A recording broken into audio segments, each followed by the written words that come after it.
So hey guys, welcome to our YouTube channel. Finally we are back with our पदार्थ विज्ञान series. इस series में हम लोग ने 4 चैप्टर कंप्लीट कर लिए थे, जिसमें 5वां चैप्टर आज हम लोग पढ़ेंगे, जिसका नाम है पंच महाभूत विज्ञान। इसके नाम से ही जैसे पता चल रहा है, पंच महाभूत, पंच मतलब 5 चीजें होंगी। 5 चीजें कौन सी होंगी? महाभूत होंगे। तो 5 महाभूत के बारे में हम लोग पढ़ेंगे। जो महाभूत का विज्ञान होता है, जो साइंस होता है, उसको आज हम लोग जानेंगे। बचपन में या फिर कभी ना कभी आपने ये चीज़ तो ज़रूर सुनी होगी कि जो दुनिया की सारी चीज़ें हैं वो 5 चीज़ों से मिलके बनी होती हैं। 5 चीज़ें कौन कौन सी होती हैं? आकाश, वायु, अग्नि, जल और पृथ्वी। कैसे बनी होती हैं? सबसे पहले जब एनसीईआरटी में भी आप लोगों ने पढ़ा होगा कि जब ओरिजिन या फिर क्रिएशन ऑफ दिस यूनिवर्स होता है, तो सबसे पहले एक स्पेस बनती है। ठीक है, स्पेस के बाद एयर्स बनती हैं, गैसेस बनती हैं। फिर उसके बाद जो सन और बाकी चीज़ें होती हैं, गैसेस का रिएक्शन होता है और जो हीट बनती है। ठीक है, फिर उसके बाद जो वाटर होता है, जब ये ठंडा होता है तो स्टीम के फॉर्म में वाटर बनता है। फिर उसके बाद अर्थ या फिर सॉलिड मटेरियल फॉर्म होता है।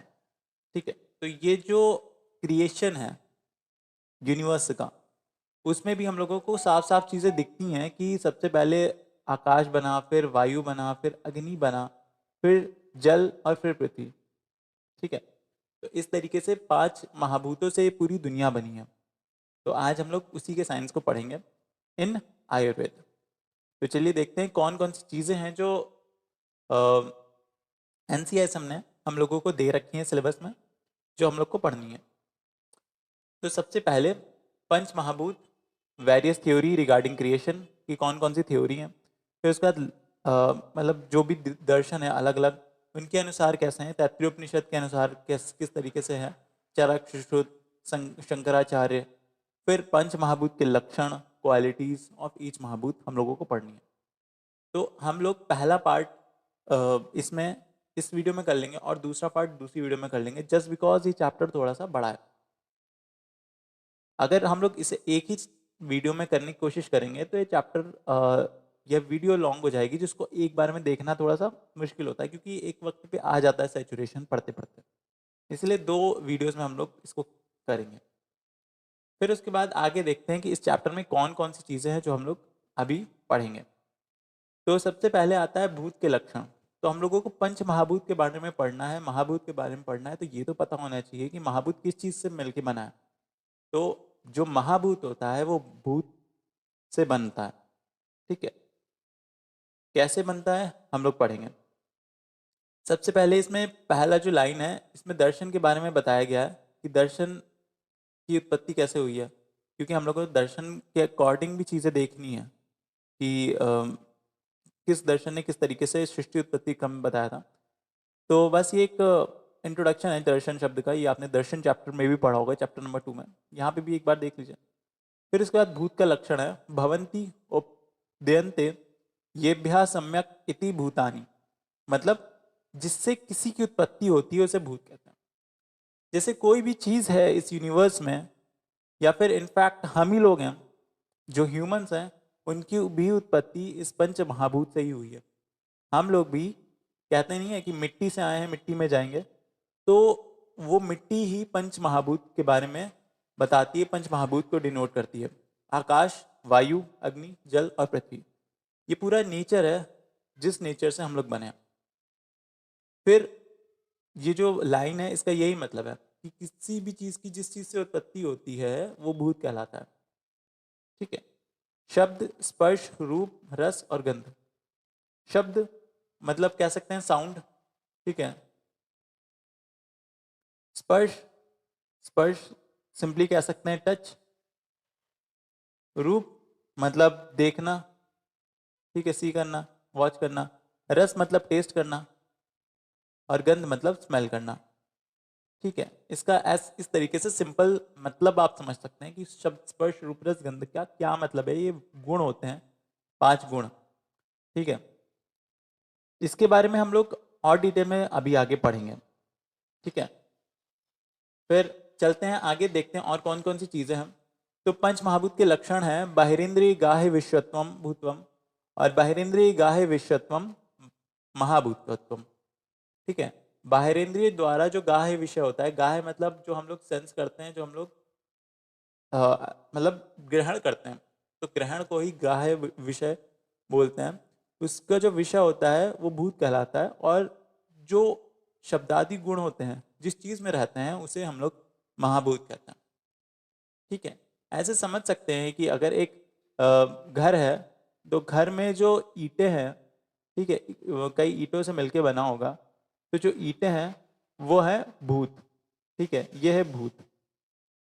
और ये जो पूरा घर है इसको हम लोग कहेंगे महाभूत, ठीक है। तो ये कॉन्सेप्ट इस तरीके से आपको समझ में आ रहा होगा।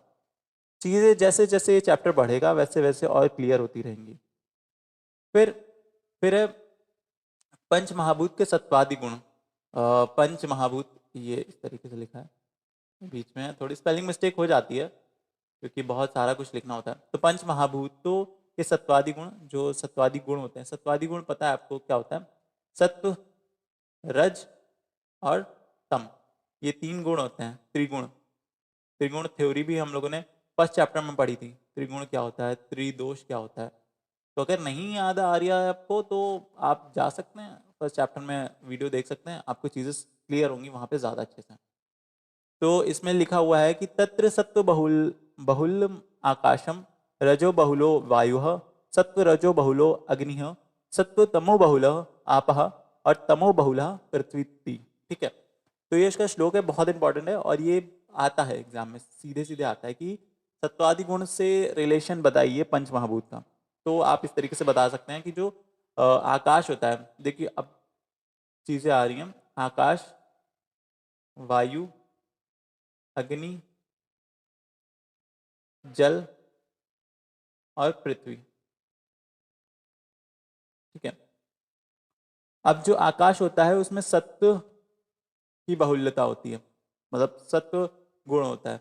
वायु में रज होता है, रजो या फिर रज होता है, ठीक है। अग्नि में सत्व और रज होता है। ये चीजें आप लोगों को याद करनी है, ठीक है, सत्व और रज होता है। जल में तम और सत्व होता है, और पृथ्वी में तम होता है, ठीक है। तो ये चीज़ें बहुत इंपॉर्टेंट है, बहुत ज़्यादा, ये चीज़ें छोड़ नहीं सकते आप, तो इस चीज़ को याद कर लीजिएगा। फिर पृथ्वी आदि द्रव्यों के गुण और कर्म, ये टेबल कह सकते हैं इस चैप्टर की मोस्ट इंपॉर्टेंट टेबल है, ठीक है। इस टेबल को आपको रटा होना चाहिए, क्योंकि ये चीज़ ऐसी है ना कि आएगा। देखो इस चैप्टर में कुछ टेबल्स हैं, जो टेबल्स बहुत इंपॉर्टेंट है। अभी जैसे ये वाली गुण तालिका है, ये भी बहुत इंपॉर्टेंट है, ये मोस्ट इंपॉर्टेंट, ठीक है, क्योंकि इससे अंडरस्टैंडिंग आपकी बढ़ती है और एग्जाम में डायरेक्ट क्वेश्चंस आते हैं। एमसीक्यूज से भी डायरेक्ट क्वेश्चन टेबल से ही आते हैं, और जो फ्लो चार्ट होते हैं उससे आते हैं। तो जितने भी टेबल्स और फ्लो चार्ट हुआ करें वो आप जरूर याद करा करें, ठीक है। तो इसमें सबसे पहला है पार्थिव द्रव्य। तो पार्थिव द्रव्य के क्या गुण होते हैं? तो पार्थिव द्रव्य ऐसे कह सकते हैं जो पृथ्वी महाभूत होता है जिसमें, उन द्रव्यों के क्या क्या गुण होते हैं। तो जो भी पृथ्वी महाभूत के गुण होंगे वही गुण होंगे पार्थिव द्रव्यों के। क्या होगा? जैसे कि गुरु होगा भारी होगा, कठिन होगा मतलब ठोस होगा, विशद होगा मंद होगा, सांद्र होगा स्थूल होगा, स्थिर होगा गंध गुण बहुल होगा, ठीक है। फिर शरीर में क्या कर्म होते हैं? उपचय मतलब धातु की वृद्धि करवाता है, गौरवता मतलब कह सकते हैं कि वेट गेन करवाता है, भारीपन लाता है, संघात करवाता है, जो कठोरता होती है वो प्रदान करता है, स्थैर्य मतलब स्थिरता प्रदान करता है। तो ये शरीर में कर्म हो गए। तो इसी तरीके से आप सबके कर्म और गुण अच्छे से पता होना चाहिए, ठीक है। अब जैसे हर एक चीज़ का मतलब अगर मैं बताऊं तो बहुत ज़्यादा हो जाएगा, इसलिए सिंपल सी बात पढ़ लीजिए, जो ना समझ में आया ना उसका कमेंट सेक्शन में वो कर दीजिएगा, मैं उसका मतलब बता दूंगा। अब जैसे मैं बताऊं कि स्थूल स्थिर इन सब का क्या मतलब होता है तो बहुत ज़्यादा हो जाएगा। कि बताऊंगा स्थूल मतलब मोटा होता है, स्थिर मतलब जो मतलब हिले ना, एकदम स्थिर हो, गंध गुण मतलब जिसमें स्मेल हो कुछ, ठीक है। जैसे आपने वो भी देखा होगा जो मिट्टी होती है, गीली मिट्टी होती है, उसमें गंध रहती है, स्मेल रहती है, जो अच्छी लगती है, जिसको इंग्लिश में पेट्रिकॉर बोलते हैं। तो वही चीज़ें हैं यहाँ पे भी। अब जैसे इंग्लिश में चले जाएंगे तो इंग्लिश में कठिन शब्द मिलेंगे, हिंदी में चले जाएंगे हिंदी में कठिन शब्द मिलेंगे। तो वही चीज़ें हैं। आपके द्रव्य जो जिसमें जल होता है, जल को आपे भी कहते हैं, ठीक है। जो जलीय द्रव्य होता है उसमें स्निग्धता होती है, शीत होता है, ठंडा गुरु होता है, मंद होता है, ठीक है, सांद्र होता है, सर होता है, मृदु, पिच्छल, रस गुण, बाहुल्य होता है। अब ये सारे जो गुण हैं, ठीक है, इनका मतलब यहाँ पे बताने से अच्छा गुण जो चैप्टर है नेक्स्ट, मतलब गुण चैप्टर आएगा, चैप्टर नंबर, जो भी चैप्टर हो, गुण चैप्टर की जब वीडियो बनाऊंगा उसमें हर एक गुण को डिफाइन करा गया है। जो 20 गुण होते हैं, गुणवादी गुण होते हैं, तो उसको हम लोग डिफाइन करते हैं। गुरु मंद हिम स्निग्ध शलषण शांत मधुस्थिरा, ठीक है। तो इसी तरीके से जो श्लोक्स होते हैं वो भी आप लोग याद करेंगे और सबका मतलब भी पता होगा, इसलिए इतना लोड मत लीजिए चीज़ों का। यहाँ पे सारी याद करते रहेंगे ना, ये चैप्टर ही नहीं खत्म होगा। ये चैप्टर है बहुत बड़ा सा, इसीलिए चीज़ें आप देख लीजिए क्या क्या होता है, उसका मतलब गुण चैप्टर में पता चल जाएगा, फिर आइएगा फिर इसको पढ़िएगा, तब ज़्यादा समझ में आएगा, ठीक है। तीक्ष्ण, उष्ण, सूक्ष्म, रूक्ष, लघु, विशद, रूप, गुण, बहुल, ठीक है, सिंपल, ठीक है। अब अगर याद करने की बात करें, गंध गुण पृथ्वी, रस गुण पानी, रूप गुण अग्नि, स्पर्श गुण वायु, और इसमें नाभस मतलब जो आकाशीय द्रव्य होता है, इसमें शब्द गुण होता है, ठीक है। तो ये चीज़ें हैं, ये चीज़ें इंपॉर्टेंट चीज़ें हैं, तो आपको करना पड़ेगा। यहाँ नहीं करेंगे तो गुण चैप्टर में आ जाएगा, तो इसका इतना लोड मत लीजिए। फिर पंच महाभूत के गुण जो होते हैं, महर्षि चरक ने शब्द, स्पर्श, रूप, रस और गंध, 5 आकाश आदि महाभूतों के गुण बतलाए हैं, ठीक है। अभी हम लोग ने बताया था शब्द, स्पर्श, रूप, रस, गंध, ठीक है। फिर कैसे उत्पत्ति होती है महाभूतों की, तो सबसे पहले जैसे थ्योरी ऑफ क्रिएशन की बात करते हैं, तो पहले कुछ नहीं था, या फिर कुछ ऐसा था जिसको हम लोग डिफाइन नहीं कर सकते, तो उसको हम लोग आयुर्वेद में अव्यक्त बोलते हैं। जो व्यक्त ना हुआ हो, जो छुपा हो, जो जिस स्टेट में अभी है उस स्टेट में पहले ना हो, व्यक्त ना हुआ हो। फिर उसके बाद महान की उत्पत्ति होती है, अव्यक्त से महान की उत्पत्ति होती है, जिसको हम लोग बुद्धि कहते हैं। फिर उसके बाद अहंकार की उत्पत्ति होती है। फिर जो अहंकार होता है उससे 3 चीजें बनती हैं, वैकारिक, तेजस और भूत आदि। वैकारिक जिसको हम लोग सत्व गुण भी कहते हैं, राजस, तेजस को हम लोग राजस भी कहते हैं, और भूत आदि को हम लोग तामस भी कहते हैं। सत्व, रज और तम, जिसे हम लोग कॉमन लैंग्वेज में बोलते हैं त्रिगुण भी बोलते हैं। तो अब जो वैकारिक था, ठीक है, ये तो सत्व है, इसको कोई दिक्कत नहीं, ये बहुत अपने में सेल्फ सफिशिएंट है। बट जो भूतादि है, भूतादि, तो इसके नाम से ही आप लोगों को पता चला है, भूतादि जो तामस है, इससे भूतों की उत्पत्ति होगी। लेकिन ये अकेला भूतों की उत्पत्ति नहीं कर सकता। भूत यहाँ पे, भूत वो घोस्ट वाला भूत नहीं है। भूत यहाँ पे पंच महाभूत का जो सूक्ष्म पार्ट होता है, जिसको हम लोग भूत कहते हैं, वो है, ठीक है। तेजस अहंकार की सहायता से भूतादि अहंकार द्वारा पंच तन्मात्राओं की उत्पत्ति होती है, ठीक है। जो राजस होता है, जिसको हम लोग तेजस भी बोलते हैं, ये इसकी सहायता करता है, ठीक है, ये इसकी हेल्प करता है। क्यों, किस चीज में हेल्प करता है, कि ये भूतों की उत्पत्ति कर पाए, ठीक है। भूतों की उत्पत्ति डायरेक्ट नहीं होगी, पहले पंच तन्मात्राएं बनेंगी, ठीक है, पंच, ठीक है, तन्मात्रा, तन्मात्राएं बनती हैं। तो पंच तन्मात्राएं बनी और पंच तन्मात्राएं से पंच महाभूत बने, ठीक है। So this is the concept, इन तन्मात्राओं से पंच महाभूतों की उत्पत्ति होती है। फिर आगे चलते हैं, जैसे किस तन्मात्रा से किस चीज की उत्पत्ति हुई है, शब्द, स्पर्श, रूप, रस, गंध, जिसका भी गुण था जो, तो जैसे शब्द है तो शब्द बनाएगा आकाश, ठीक है। तो शब्द तन्मात्रा आकाश की उत्पत्ति करेगा, इसी तरीके से बनती हैं चीजें। फिर इसके बाद ये मोस्ट इंपॉर्टेंट टेबल, जिसको हम लोग गुण तालिका भी बोल रहे हैं, जिसमें हम लोग गुणों की बात कर रहे हैं। जो आकाश होता है, अभी जैसे हम लोग पढ़ रहे हैं, तो इससे हम लोग को ये समझ में आ रहा होगा कि जो आकाश होता है, इसका गुण जो होता है वो शब्द होता है, ठीक है, शब्द। वायु स्पर्श होता है,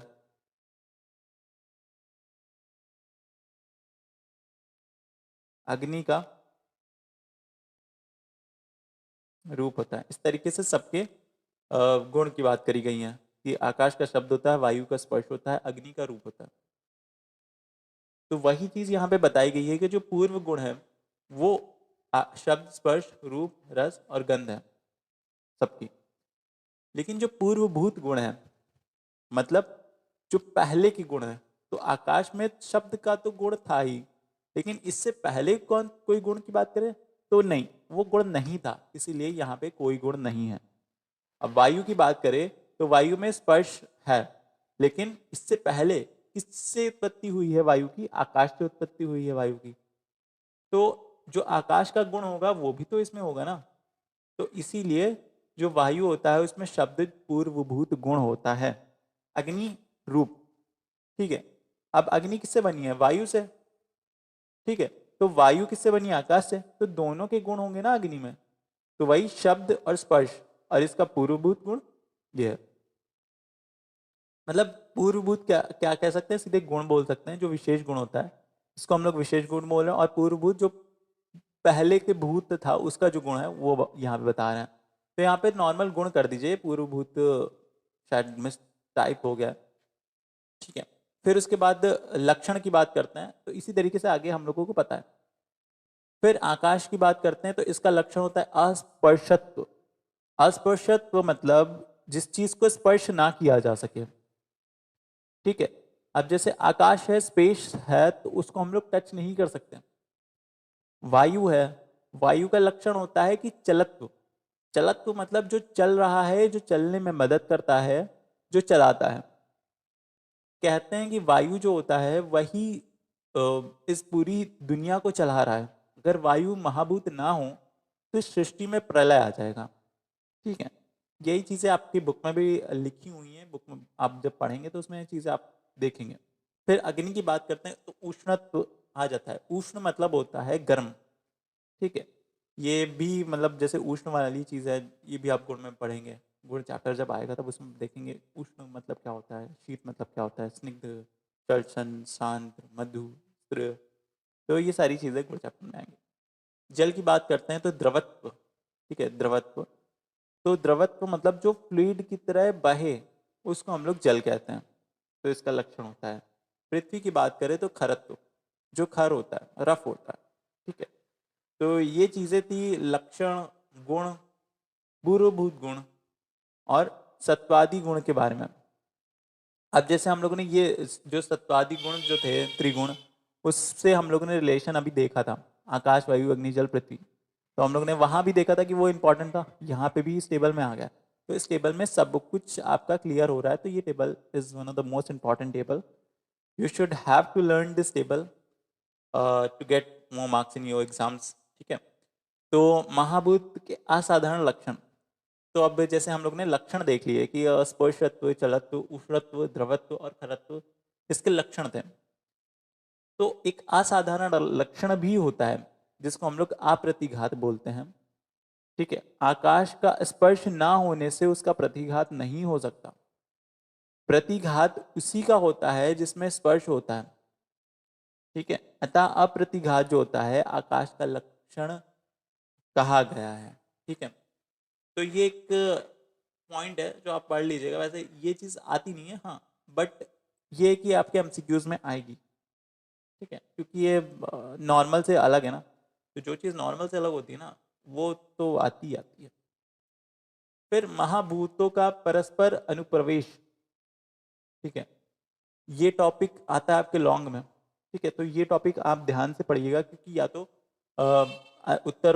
उत्तरोत्तर अनुप्रवेश आता है, ठीक है, या फिर आता है आपका अन्योन्य प्रवेश जिसको पंचीकरण बोलते हैं, ठीक है। तो ये चीजें आपको पढ़नी पड़ेंगी, क्योंकि ये आता है इन इन 3 स्लाइड से एक लॉन्ग जरूर आएगा। ये मैं लिख के दे रहा हूँ, ठीक है। यही यहाँ पे वो कर रखा है कि दोनों में क्या कंपैरिजन होता है दोनों में, ठीक है। तो इसको हम लोग पढ़ते हैं। तो महाभूतों का उत्तरोत्तर अनुप्रवेश, ठीक है। यहाँ भूतों का उत्तरोत्तर अनुप्रवेश का अभिप्राय है कि पूर्व पूर्व के भूत उत्तरोत्तर भूतों में प्रविष्ट हो जाते हैं। इस प्रकार पूर्व पूर्व महाभूतों के गुण प्रवेश करने से उत्तर उत्तर महाभूतों में अपने विशिष्ट गुण के अतिरिक्त आ जाते हैं। ठीक है, जैसे वायु, अग्नि, जल और पृथ्वी, ये 5 महाभूत हैं। शब्द, स्पर्श, रूप, रस, गंध, ये क्रमशः उक्त 5 महाभूतों के स्वाभाविक अथवा वैशेषिक 5 गुण हैं। इनमें प्रथम खा एक शब्द गुण है, उत्तरोत्तर वायु द्विगुण, अग्नि त्रिगुण, चतुर्गुण, पंचगुण है। अर्थात महाभूतों में अपना स्वाभाविक पूर्व गुण तो होता ही है, पूर्व महाभूत का गुण तो विद्यमान रहता ही है, साथ साथ उसका जो विशेष और वैशेषिक गुण होता है वो भी विद्यमान रहता है। अब जैसे हम लोग इसको समझें तो ऐसे बोल सकते हैं कि जैसे ये है आकाश। आकाश में क्या था? शब्द था। मतलब इसको ऐसे और अच्छे से अगर डिफाइन करें तो ये है आकाश महाभूत। इसमें गुण क्या था? शब्द। इसके पूर्व महाभूत कौन सा था? उसका भी गुण इसके अंदर होगा। तो आकाश में पूर्व महाभूत तो नहीं होता, तो इसके अंदर ओनली शब्द गुण होगा। शब्द इसका विशेष अथवा वैशेषिक गुण कहा जाता है। ठीक है, फिर ये आकाश के बाद आता है, आकाश के बाद वायु आता है। ठीक है, ये हो गया वायु। ठीक है, वायु में शब्द भी होगा। ठीक है, क्योंकि वो पूर्व महाभूत जो था उसका, वायु से पहले आकाश था, तो आकाश का भी गुण उसमें होगा, बट एक कह सकते हैं कि कम अमाउंट में होगा। और जो विशेष गुण होगा, स्पर्श, वो विद्यमान रहेगा। सो अगर आगे हम लोग चलते हैं तो इसी तरीके से हर महाभूत से पहले वाले महाभूत के जो भी गुण होंगे वो उस महाभूत के अंदर होंगे, साथ साथ उसका जो विशेष गुण होता है वो भी उसमें होगा। I hope it's clear now. ठीक है, अग्नि की बात करते हैं। आकाश, वायु, अग्नि। अग्नि में शब्द भी होगा। ठीक है, स्पर्श भी होगा। ठीक है, और साथ साथ रूप भी होगा। ठीक है, तो इसी को हम लोग उत्तरोत्तर अनुप्रवेश कहते हैं। ठीक है, जो उत्तर उत्तर भूत होते हैं, उत्तर उत्तर भूत मतलब पहले वाले भूत जो होते हैं वो भी आ जाते हैं, उसके जो गुण होते हैं। ठीक है, तो ये था। अब देखते हैं आगे क्या लिखा हुआ है इसमें। तो इसमें आगे लिखा हुआ है, महर्षि सुश्रुत ने भी भूतादि मतलब भूत जो गुण हैं उसके संबंध में चरक के ही भांति कहा है कि आकाश, वायु, अग्नि, जल और पृथ्वी में यथाक्रम उत्तरोत्तर बढ़ते हुए शब्द, स्पर्श, रूप, रस एवं गंध गुण होते हैं। अर्थात प्रथम भूत में 1, दूसरे में 2, तीसरे में 3, चौथे में 4 तथा पांचवें में 5 गुण विद्यमान होते हैं। I hope this is clear now. इतनी चीजें आपको परस्पर अनुप्रवेश या फिर उत्तरोत्तर अनुप्रवेश आ जाए तो उसमें आपको लिखना पड़ेगा। ये लॉन्ग आता है, बट चीज इसमें अच्छी ये है कि इसमें कुछ भी याद करने की जरूरत नहीं है। इट्स अ कॉन्सेप्ट जो अगर आपको समझ में आ गया then it's very good for you. फिर लेट्स हेड टुवर्ड द पंचीकरण। तो पंचीकरण में जिसको हम लोग अन्योन्य अनुप्रवेश बोलते हैं, तो महाभूतों के लक्षण एक दूसरे में भी पाए जाते हैं। ठीक है, ये सब पंच महाभूत के गुण एक दूसरे में प्रविष्ट होते हुए तथा ये महाभूतों के लक्षण अपने अपने द्रव्यों में व्यक्त होते हैं। ठीक है, आचार्य सुश्रुत कहते हैं कि भूतों के परस्पर ससंग, परस्पर अनुग्रह, एक दूसरे की गुण वृद्धि करना तथा परस्पर अनुप्रवेश, एक दूसरे में प्रविष्ट होना, इन 3 हेतुओं से सभी पदार्थों में सभी भूतों की उत्पत्ति होती है। ठीक है, ये बुकिश लैंग्वेज है, बहुत कठिन लैंग्वेज है। अगर आप ऐसे समझेंगे ना बहुत ज़्यादा मुश्किल होगी आपको समझ में। इसलिए मैं तो समझाने के लिए हूँ, मैं समझा रहा हूँ। जैसे पंचीकरण की बात करते हैं, अभी हम लोग ने उत्तर अनुप्रवेश पढ़ा या फिर परस्पर अनुप्रवेश पढ़ा।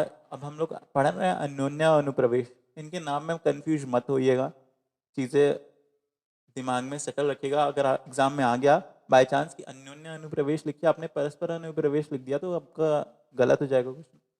ठीक है, आप अन्योन्य अनुप्रवेश की बात करते हैं। जैसे हम लोगों ने अभी पढ़ा पहले कि हर महाभूत में उसके पूर्व महाभूत के गुण विद्यमान होते हैं, उसके भी गुण विद्यमान होते हैं। अब हम लोग यहाँ पढ़ रहे हैं कि एक महाभूत मतलब कोई भी चीज है, तो उसमें कह सकते हैं कि 2 डिवीजन कर दीजिए, एक डिवीजन में वो जो मेन महाभूत होगा वो रहेगा, ठीक है, और बाकी 50, ये 50% हो गया, बाकी 50% में जितने चारों बचे महाभूत वो रहेंगे, ठीक है, रिमेनिंग 4। इसका एक एग्जाम्पल देखते हैं। तो इसका एग्जाम्पल इस तरीके से देख सकते हैं हम लोग, जैसे कोई चीज है जो कि लिक्विड फॉर्म में है, ठीक है, जैसे आप कोल्ड ड्रिंक पीते हैं, तो कोल्ड ड्रिंक में 50% जो होगा उसमें आप्य द्रव्य होगा, ठीक है, 50% आप्य द्रव्य या फिर जलीय द्रव्य होगा, ठीक है, जल महाभूत की प्रधानता होगी। रिमेनिंग जो बचे उसमें बाकी महाभूत होंगे, वायु, अग्नि, जल और पृथ्वी। सो दिस इज अन्योन्य अनुप्रवेश, जिसको हम लोग पंचीकरण बोलते हैं। तो अगर हम लोग इसका फ्रैक्शन देखते हैं तो आप पे होगा 1/2, क्योंकि हाफ है, 50% है, बाकी 1/8, 1/8, 1/8 और 1/8 अमाउंट में प्रेजेंट होगा। ये हम लोग ने कहाँ से निकाला? सिंपल। अब इसको अगर हम लोग प्लस करते हैं, फ्रैक्शन वाले जो 8th क्लास में हम लोग ने पढ़ा था, 1/8 इंटू 4, 4 2 2 2 2/2 1 आ गया, ठीक है। तो इससे एक महाभूत बन गया, किससे?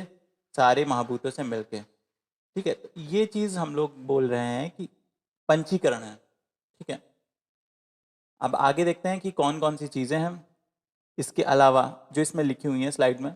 अब इस स्लाइड में लिखा हुआ है वेदांत दर्शन ने, ठीक है, वेदांत दर्शन में इस प्रक्रिया को भूतों का पंचीकरण कहा है, ठीक है। जो वेदांत दर्शन होता है इसने इसको पंचीकरण नाम दिया है। इस सिद्धांत के अनुसार प्रत्येक विशिष्ट भूत में उसका अपना आधा भाग होता है, शेष आधे भाग में चारों महाभूत चतुर्थार्थ होता है, ठीक है, सिंपल सी बात। अब चलते हैं आगे, दोनों में डिफरेंस देखते हैं कि क्या क्या डिफरेंस है दोनों में। तो उत्तरोत्तर अनुप्रवेश और अन्योन्य अनुप्रवेश में क्या डिफरेंस है? तो पंच महाभूत का उत्तरोत्तर अनुप्रवेश है कि आकाश महाभूत शब्द एब्सोल्यूट होता है। एब्सोल्यूट मतलब शुद्ध होता है, उसमें कोई भी मिलावट नहीं होती। लेकिन किसी भी पंचीकृत भूत में शुद्धता नहीं होती, चाहे वो आकाश ही हो।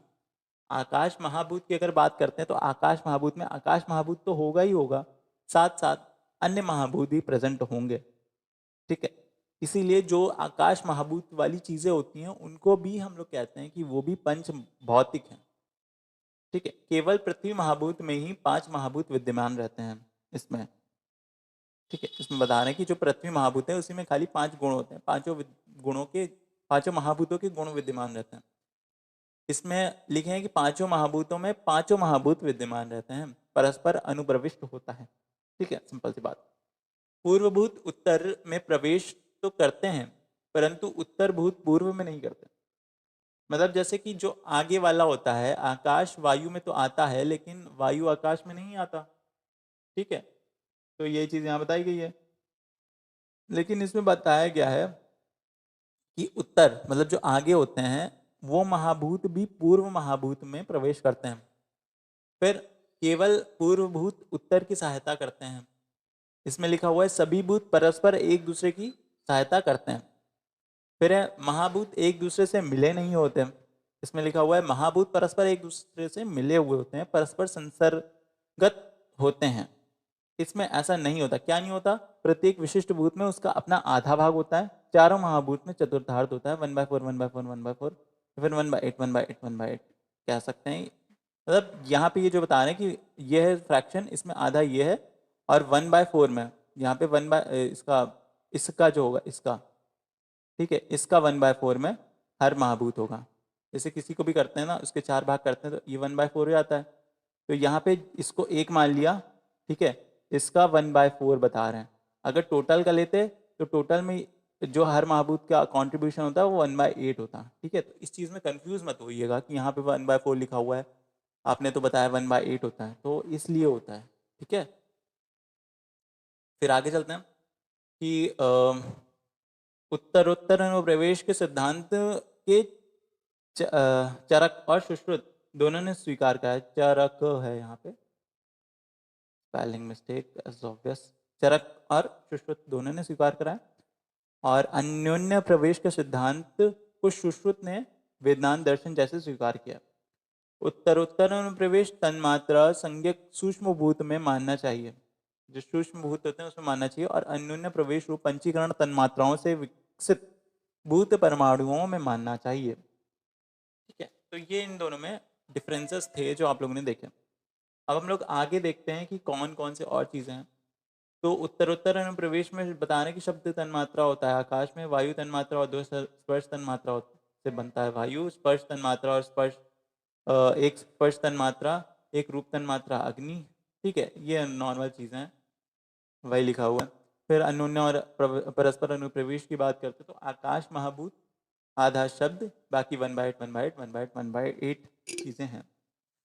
ठीक है, फिर उसके बाद बात करते हैं वायु महाभूत की, तो उसमें सिंपल सी बात है, हाफ स्पर्श होगा, बाकी 1/8 होंगे। ठीक है, तो ये चीज़ें नॉर्मली चीज़ें पता हैं, आप लोगों को अभी बताया मैंने। तो अब इसके बाद हम लोग टॉपिक देखेंगे आयुर्वेद में पंच महाभूतों का महत्व। तो जस्ट बिकॉज ये लॉन्ग में आता है आपके, ठीक है, लॉन्ग में आता है, इसलिए आपको इसको डिटेल में पता होना चाहिए, मतलब ऐसा तो पता होना ही चाहिए कि आप इसके बारे में लिख पाएँ। तो मेन मेन हेडिंग्स, जैसे आप बचपन में भी करते होंगे, पीएड वाला सब्जेक्ट होता था, जब भी कोई भी इजी सब्जेक्ट होते थे उसमें आप हेडिंग्स देख लेते थे, बोलते थे हेडिंग्स बता दो, बाकी अंदर का मैं बना लूँगा। तो इसमें भी वही है, हेडिंग्स में बता रहा हूँ, इसके अंदर क्या लिखना है वो मैं बता रहा हूँ। अगर आप बुक से पढ़ेंगे ना, बहुत सारी चीज़ें हैं उसमें, मेन मेन चीज़ें छूट जाएंगी। ठीक है, तो मेन मेन चीज़ें मैं यहाँ बता रहा हूँ कि आपको कैसे लिखना है, किस तरीके से उसे बढ़ाना है। ठीक है, तो यहाँ पे सबसे पहले देह प्रकृति निर्माण एवं पंच महाभूत। तो देह प्रकृति निर्माण में पंच महाभूत का क्या महत्व होता है, उसके बारे में हम लोग इस हेडिंग के अंदर बात कर रहे हैं। इसमें सबसे पहला जो श्लोक आता है, आपने पढ़ा होगा शरीर रचना में, कि शरीर रचना में चैप्टर नंबर 3 जो था, जिसमें हम लोग गर्भ कांति शरीर में पढ़ रहे थे, उसमें सुश्रुत का एक श्लोक है, तम चेतना वस्थितम वायु भजती तेज एवं पश्ति आभा क्लेदंती पृथ्वी संगति आकाश विवेदती एवं विवेदता सा यदा हस्तपाद जीव ग्रहण खंडनितम बिरंगोप सदा शरीर संज्ञाति लभते। तो ये वाला श्लोक है पंच महाभूत का, जो पंच महाभूत के बारे में बता रहे हैं कि कौन सा पंच महाभूत क्या कार्य करता है शरीर को बनाने में, वो आप बता सकते हैं। ठीक है, तो वो श्लोक आप यहाँ पे लिख दीजिए, और वो अगर आप लिख देंगे ना, तो इसमें जो मैक्सिमम मार्क्स है ना आपको, वो आराम से मिल जाएंगे। ठीक है, तो इसमें तम चेतना स्थितम वायु बजती, ठीक है, सुश्रुत वाला श्लोक है, तो इससे आप ढूंढ लीजिएगा। फिर बात करते हैं षड्रस एवं पंचमहाभूत। अब जैसे यहाँ पे हम लोगों ने ये श्लोक देख लिया, अब इसका मतलब क्या होता है। तो तम चेतना वस्तम वायु विभजती, वायु जो होता है वो विभाजन का कार्य करती है। ठीक है, वायु विभजती तेज एवं पचती, तो तेज होता है, जो अग्नि होती है, वो शरीर में डाइजेशन या फिर पाचन का कार्य करती है। आपा क्लेदंती, तो जो म्यूकस वाला पार्ट होता है या फिर जो भी लिक्विड वाली चीजें होती हैं बॉडी में, वो बनाता है जल। ठीक है, पृथ्वी संगति, तो पृथ्वी संगति मतलब संगणन का कार्य करती है, कठोरता प्रदान करती है। आकाश वेदती, तो इसका कार्य होता है कि हॉलो स्पेस बनाना, जो भी हॉलो स्पेस होती हैं बॉडी में, वो बनाता है आकाश। तम चेतनावस्थम वायु बजती तेजो पचती आभा क्लेदंती पृथ्वी संगति आकाश वेदती। ठीक है, एवं विद्या सायदास्पाद। ठीक ठीक है, इस तरीके से चीज़ें हैं। तो वही चीज़ें आप यहाँ पे लिख देंगे, देव प्रकृति निर्माण पंच महाभूत में इतनी इतनी चीज़ें आ जाएंगी। फिर बात करते हैं षड्रस एवं पंच महाभूत। जो षड्रस होता है, षड्रस क्या होता है, मधुर, अम्ल, लवण, ठीक है, कटु, तिक्त और कषाय। तो ये जो होते हैं ये षड्रस होते हैं। अब इसमें मधुर में जैसे कौन कौन से महाभूत की प्रधानता होती है, अम्ल में कौन कौन से महाभूत की, लवण, कटु, तिक्त और कषाय में महाभूतों की प्रधानता को हम लोगों को याद करना पड़ेगा। जैसे मधुर में पीजे, ठीक है, पग, जग, वग, वक, ठीक है, और पीवी। ठीक है, इस तरीके से आप याद करिए, तो आपको बहुत इजी पड़ेगा। इनफैक्ट मैंने तो इसी तरीके से याद करा है, अब आप देख लीजिए किस तरीके से याद होता है। पीजे मतलब पृथ्वी और जल, अम्ल मतलब पृथ्वी और अग्नि, लवण में जल और अग्नि, कटु में वायु अग्नि, तिक्त में वायु आकाश, कषाय में पृथ्वी और वायु। ठीक है, सिंपल सी चीज़ें हैं ये, तो ये चीज़ें आप याद कर सकते हैं। अब जैसे आपको बुक में भी देखेंगे तो यही चीज़ें मिलेंगी, तो मैंने बस शॉर्ट में चीज़ें बता दी हैं। अब आप किस तरीके से इसको एलैबोरेट करना है ये आपको पता ही है। जैसे अब एलैबोरेट करना है, ये इतनी चीज़ें आपने याद कर ली, अब इसको लिखते जाइए। मधुर मधुर रस में पृथ्वी एवं जल महाभूत की प्रधानता होती है, अम्ल रस में पृथ्वी और अग्नि महाभूत की प्रधानता होती है। इस तरीके से बहुत बड़ा बना सकते हैं आप। ठीक है, फिर भूताग्नि एवं पंच महाभूत, तो जो भूतों की अग्नि होती है उसके बारे में बात कर रहे हैं। तो भूतों की अग्नि, जैसे 5 प्रकार की अग्नियां बताई हैं। ठीक है, जो पृथ्वी की होती है वो अलग होती है, जो वायु की होती है अलग होती है। ठीक है, इस तरीके से 5 प्रकार की अग्नियां होती हैं जो पांचों महाभूतों का पाचन करती हैं, उसको तोड़ती हैं। ठीक है, त्रिदोष एवं पंच महाभूत, त्रिदोष और पंच महाभूत का क्या रिलेशन है ये भी हम लोगों को इसमें पढ़ना है। तो त्रिदोष में क्या आता है? वात, पित्त और कफ। अब वात पित्त कफ, इसका पंच महाभूत से रिलेशन आप पढ़ेंगे चैप्टर नंबर 2 में, क्रिया शरीर में। ठीक है, क्रिया शरीर में आप वात पित्त कफ का पढ़ेंगे। जैसे वात का होता है वायु, ठीक है, पित्त का होता है अग्नि और कफ का होता है जल। अलग अलग आचार्यों ने अलग अलग बताया। तो सिंपल सी बात है, ये चीज़ें आपको याद करनी है। ठीक है, ये चीज़ें लिख लीजिए आप। ठीक है, लिखने के बाद इसे हम हटा देते हैं, ताकि देखते हैं आगे और कौन कौन सी चीज़ें हैं, कौन कौन से महत्व हैं। ठीक है, फिर उसके बाद बात करते हैं पंच महाभूत एवं आयुर्वेदिक चिकित्सा। ठीक है, पंच महाभूत और आयुर्वेद की चिकित्सा में क्या मतलब इम्पोर्टेंस होता है पंच महाभूत का। तो पंच महाभूत चिकित्सा की बात करते हैं। सबसे पहले चिकित्सा देखते हैं कितने टाइप की होती हैं। 2 टाइप की होती हैं, 1 2। संशोधन और संशमन। संशोधन मतलब कोई बढ़ा हुआ अगर दोष है तो उसको शरीर से बाहर निकाल देना। संशमन मतलब उसके विपरीत गुण वाले द्रव्यों को के प्रयोग से उन मतलब जो भी दोष बढ़ा या दोष कम है उसको शरीर में ही शांत कर देना। ठीक है, शमन मतलब शांत कर देना। कोई दोष बढ़ गया, जैसे वायु बढ़ गया, तो वायु के विपरीत गुण वाले जो द्रव्य होते हैं उसका प्रयोग करेंगे। वायु के गुण कौन कौन से होते हैं? अगर आपको ये भी नहीं याद है ना तो चरक संहिता पढ़ने लगिए। चरक संहिता आप नहीं पढ़ रहे हैं, इसका मतलब वायु अष्टांग हृदय में भी लिखा हुआ है वायु के मतलब वात के गुण। ठीक है, पित्त के गुण, कफ के गुण, ये बहुत इंपॉर्टेंट है। ठीक है, जैसे अष्टांग हृदय में लिखा था त्रिवृक्ष लघुशिता खरा सूक्ष्म चलोनीला। तो इसके जो विपरीत वाले गुण होंगे जो जो कि नॉर्मली कफ के होते हैं, तो वो हम लोग द्रव्य देंगे, उनसे संशमन करेंगे। संशोधन में भी निकाल के बाहर फेंक दें, वमन विरेचन, इस तरीके से यूज़ करते हैं। फिर उसके बाद आगे चलते हैं। इसमें पंच महाभूत का क्या महत्व होता है? सिंपल सी बात है, जो हम लोग द्रव्य दे रहे हैं तो द्रव्य में भी पंच भौतिकता है, तो यहाँ पे पंच भौतिक का यूज़ हो गया। फिर पंच महाभूत और जो भी द्रव्य होते हैं ना, जो जो कि त्रिदोष मतलब जो भी चिकित्सा में मदद करते हैं, वो भी वो होते हैं, पंच महाभूत होते हैं। शरीर के धातुओं एवं अवयवों का संगठन। ठीक है, नॉर्मली यहाँ पे जो बताया वही चीज़ यहाँ पे लिख सकते हैं। शरीर के धातुओं एवं अवयवों का संगठन भी पंच महाभूतों के अकॉर्डिंग ही होता है। ठीक है, फिर आगे बात करते हैं इंद्रियों की पंच भौतिकत्व। तो अगर इंद्रियों तो अगर हम लोग इंद्रियों की बात कर रहे हैं तो इंद्रियों में भी 2 टाइप की इंद्रियां होती हैं। इंद्रियां, एक होती है ज्ञानेंद्रियां जिससे हम लोग सेंस ऑर्गन कहते हैं, और दूसरी है कर्मेंद्रियां जिससे हम लोग कर्म करते हैं। ठीक है, तो ये 2 टाइप की इंद्रियां होती हैं। इसमें भी पंच महाभूतों का रिलेशन की बात कर रहे हैं कि इंद्रियों में भी पंच महाभूत होते हैं। जैसे कि शब्द स्पर्श रूप रस गंध हम लोगों ने पढ़ा था। ठीक है, ये भी मदद कर रहे हैं। अब जैसे कह सकते हैं कि घ्राण है, घ्राण हम लोग कहते हैं नोज को, ठीक है, नोज को कहते हैं। अब जो नोज से गाय मतलब ग्रहण कर रहे हैं हम लोग किसको, गंध को।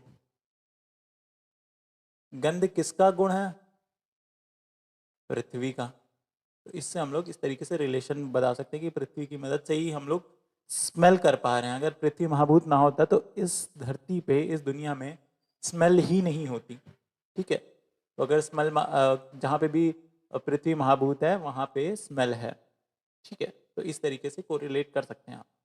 फिर मर्म की बात करते हैं। तो मर्म अगर आप समझे तो मर्म वो चीज़ होता है जैसे जहाँ पे क्या कहते हैं उसे, आघात होने पर या तो इतनी अत्यंत पीड़ा हो या फिर पीड़ा जैसी मतलब मृत्यु हो जाए या फिर मृत्यु जैसी पीड़ा हो।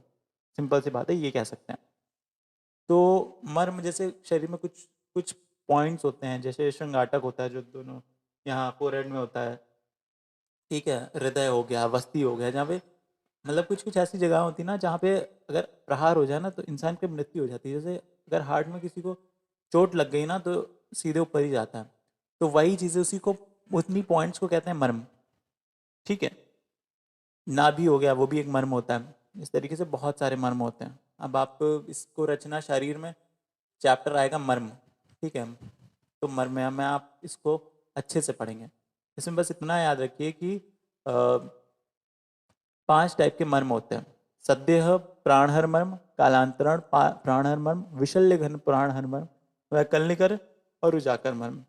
सद्य प्राणहर मर्म का जैसे आप श्लोक आएगा आगे आप याद करेंगे, श्रृंगाटकान्य अधिपति शंका कंठ सिरोगदम, ठीक है। इसी तरीके से और भी कालांतर का आएगा, विशल्य घन का आएगा, वैकल्यकर का आएगा, रुजाकर का आएगा। तो आप पढ़ेंगे। अभी यहाँ पे महाभूत से रिलेशन देख रहे हैं तो इतना याद रखिए कि सद्य प्राणहर मर्म होता है अग्नि महाभूत, ठीक है। कालांतरण होता है सौम्य एवं अग्निय, विशल्य घन होता है वायु, वैकल्य घन सोमभूत, रुजाकर अग्नि एवं वायु महाभूत, ठीक है। तो यहाँ पे जो जो चीज़ें हैं इम्पॉर्टेंट, वो चीज़ें आपको मैं बता रहा हूँ, उतनी ही चीज़ें आपको लिखनी है इस सब्जेक्ट के लिए। ऐसा नहीं है कि मर्म आपको पढ़ना नहीं है, पढ़ना है, आप आगे पढ़ेंगे। या फिर अगर आपने क्रिया शरीर पढ़ रहे हो, रचना शरीर पढ़ रहे होंगे तो उसमें आ चुका होगा मर्म। बहुत इंपॉर्टेंट टॉपिक होता है मर्म, और ये सबसे ज़्यादा कह सकते हैं कि आता है पेपर में। फिर देह प्रकृति के निर्माण में महाभूतों की योगदान। जो देह प्रकृतियां होती हैं, तो अभी उसके बारे में बता रहे हैं। गर्भ में मात्रज, पित्रज, आहारज एवं आत्मज, ये तथा 4 महाभूतों के कारण होता है जो प्रकृति बनती है, ठीक है। भाव पढ़ेंगे आप, ठीक है। आकाशात्मक भाव, ठीक है, वायवीय भाव, आप्यात्मक आप्य भाव, इस तरीके से भाव होंगे जिनकी मदद से निर्माण होता है देह प्रकृति का, ठीक है। जिनके कारण जो बलवान होता है उस महाभूत का सदृश रूप उस संतान में होता है। जैसे अगर किसी में पृथ्वी महाभूत की प्रधानता हो गई किसी गर्भ में या फिर किसी शिशु में, तो वो शिशु में कठोरता ज़्यादा होगी, कठोरता ज़्यादा होगी। ऐसे कह सकते हैं कि वो स्ट्रांग बहुत होगा फिजिकली, ठीक है। किसी में वायु ज़्यादा हो गई तो वो वीक होगा, ठीक है। वीक होगा बहुत, मतलब क्लमजी होगा। क्लमजी मतलब जो इधर उधर चीज़ें गिराता रहे, खुद गिरता रहे इधर उधर, जो बहुत तेज़ तेज़ काम करे, बहुत तेज़ तेज़ बोले, वो होते हैं, ठीक है। वात पित्त कफ आप जब अच्छे से पढ़ लेंगे ना तो आपको सामने वाले की प्रकृति देख के ही पता चल जाएगी कि उसकी क्या प्रकृति है। अभी जैसे आपका प्रकृति परीक्षण चल रहा होगा या फिर हो गया होगा, तो भी आपने उसमें समझा होगा कि हाँ प्रकृति एक्चुअली क्या होता है, वात प्रकृति, पित्त प्रकृति, कफ प्रकृति। तो उससे भी आपको बहुत चीज़ें, बहुत अंडरस्टैंडिंग मिली होगी कि प्रकृतियाँ क्या होती हैं, कौन सा इंसान किस प्रकृति का है, उसको कौन कौन से विपरीत गुण खाने चाहिए, ठीक है, क्या आहार विहार होना चाहिए।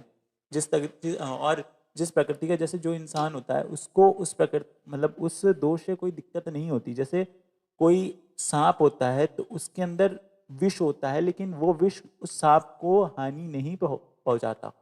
उसी प्रकार जिस इंसान में जो भी प्रकृति होती है वो प्रकृति उस स्वयं को हानि नहीं पहुंचाती। ठीक है, स्टिल उसके विपरीत गुण वाले आहार विहार का सेवन करते हैं ताकि एक साम्यावस्था बनी रहे, ठीक है, कोई भी बहुत ज़्यादा ना हो जाए।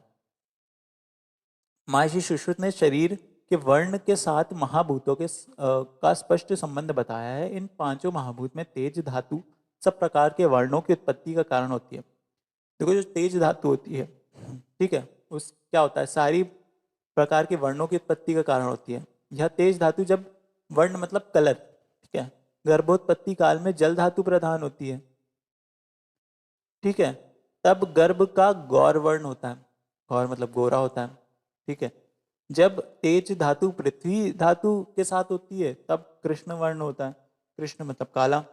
जब पृथ्वी आकाश धातु प्रधान होती है तब कृष्ण श्याम वर्ण का होता है, ठीक है, मतलब सांवला या फिर कह सकते हैं काला।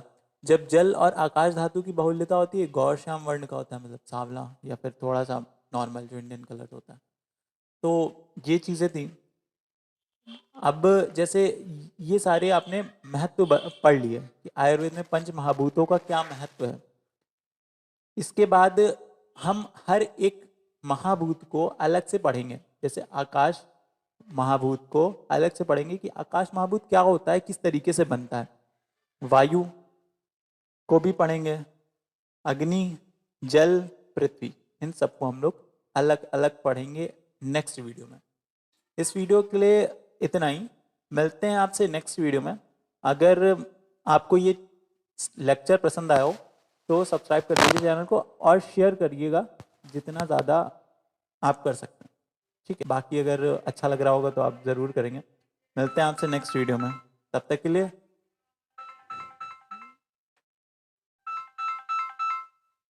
मिलते हैं आपसे नेक्स्ट वीडियो में, तब तक के लिए पढ़ाई करते रहिए। और कोई भी दिक्कत है तो कमेंट बॉक्स में लिख दीजिएगा, आई विल सॉल्व